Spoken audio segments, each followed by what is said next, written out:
Hello மக்களே, SBS mobile Walajapet. இன்றைக்கி நம்ம சாம்சங் A32 5G மொபைலில் இருக்கிற ப்ராப்ளம் தான் சால்வ் பண்ண போகிறோம். ஆல்ரெடி நான் போர்டை மொபைல்லேருந்து பிரித்து வச்சுட்டேன். இதில் என்ன கம்ப்ளைண்ட் பார்த்தீங்கன்னா, பேட்ரி கனெக்டர் உள்ளுக்குள்ளே டேமேஜ் ஆகிருக்கு. அது ஆல்ரெடி சர்வீஸ் சென்டருக்கு போயிட்டு வந்திருக்கு. அவங்க இது நாங்கள் பண்ண மாட்டோம், நீங்கள் லோக்கல் டெக்னீஷியன்ஸ்க்கு இதை பார்த்துக்கோன்னு சொல்லி அனுப்பிச்சிருக்காங்க. நம்ம ஃபாலோவர்ஸ் எல்லோரும் பார்த்து நம்ம எப்படி பண்ணுற ஒர்க்குன்றது தெரிஞ்சுக்கிட்டோன்னு தான் இந்த வீடியோ நான் போஸ்ட் பண்ணுறேன்.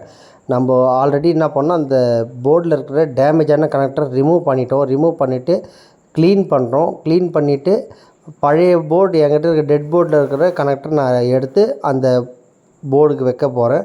ஸ்க்ராப் போர்ட்லேருந்து எடுக்கிற கனெக்டர் மட்டும் தான் ஒரிஜினலாக இருக்குன்றதுக்காக தான் இந்த நாங்கள் போர்ட்லேருந்து எடுத்து வைக்கிறோம்.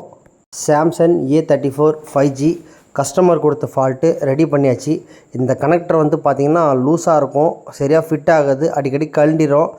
இதனால் சார்ஜும் சரியாக நிற்காது. இப்போ சார்ஜெலாம் நல்லா ஏறுது, பேட்டரிலாம் நல்லா நிற்கும். இது உங்கள்கிட்டையும் இந்த மாதிரியான தீர்க்க முடியாத ஃபால்ட்டு தான் எடுத்துருவாங்க, கண்டிப்பாக பண்ணித்தரோம்.